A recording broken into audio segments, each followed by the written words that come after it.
Hello everyone. The opposition parties said the ANC NEC's decision to reject the Section 89 panel report won't change their approach and vote for the establishment of an impeachment inquiry.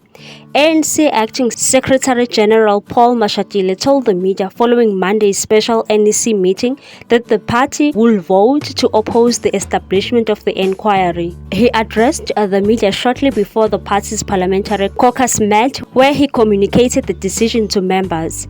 The EFF and DA have both called on the ANC Member of Parliament to vote in support of the establishment of an impeachment inquiry. The DA Chief Whip Siviwe said that the marching order from the NEC to the caucus to reject the report will not change the party's approach. She said that they will proceed as planned in supporting the motion.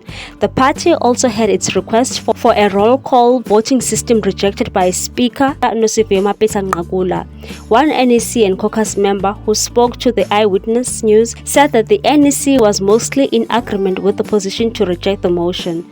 This while some had publicly vowed to defy the party. One member of parliament and member of the caucus, Mamaluko Kubai, said that the president must stay. He said, "I've been very clear in my articulation. Why would I want him to stay for a second term? That I've not hidden." The ANC caucus and NEC met on Monday as the president filed his notice of motion to Constitutional Court to have the Section 89 report reviewed and set aside.